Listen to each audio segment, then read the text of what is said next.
One person is going to be your safe landing person. This safe landing person is just the person that will always feel good, that will always have your back, that makes you feel human even when you're the one that screwed up or gave up or failed. Always that safe landing person, the absolute person that you can call while you're brushing your teeth or you're crying or whatever's going on. You want to identify one or two safe landing people so that you can tell them your goal, but they're not going to judge you if your path towards that goal is imperfect. You need to seek out a person who is very much a straight talker, very direct, sees through BS with compassion, so does have concern for you, doesn't want to just pound you down, and is not competitive with you, is not in competition with you. A person who will help you probe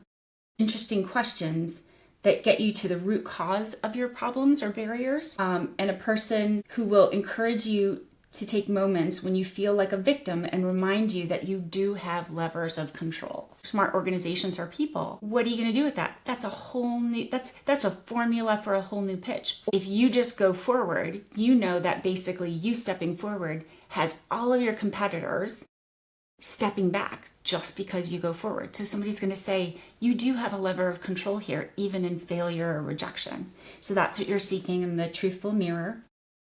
Mentor, someone who is just more experienced and ahead of you on this path. If you want to become an Ironman runner, athlete, if you want to become a screenwriter, you can talk to people who have started and run charities, so on and so forth. Whatever it is you're doing, you're seeking somebody who has industry knowledge or process knowledge for the goal that you're right in line with the goal that you're seeking. And then alignment with your values and beliefs.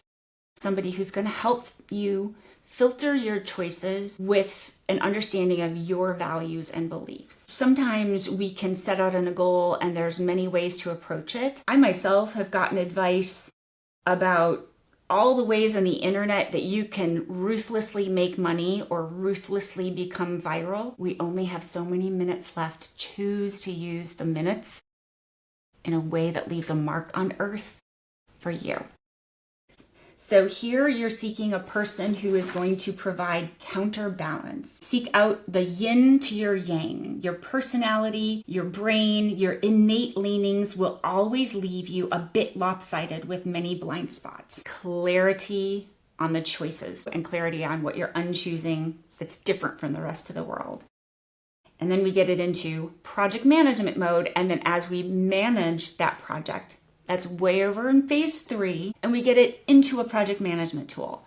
We get it operational. We get it something that's living and growing project plan. Something expands, something grows. You realize this is a bigger part of it. Unchoosing everything in your life and inviting in all the people, things, objects, and environments that actually work for you. We never leave the chain broken. We always connect the chain to the next step because this is the project of you. And it is not easy, but we're going to make it fun. So you are going to reward yourself, whatever it is that you consider a reward. Go do something that just absolutely feels good, makes you laugh, makes you smile, makes you feel calm, makes you feel relaxed, makes you feel energized, listening to live music. Do something that's going to make the whole concept of this project of you feel fun to return to every day.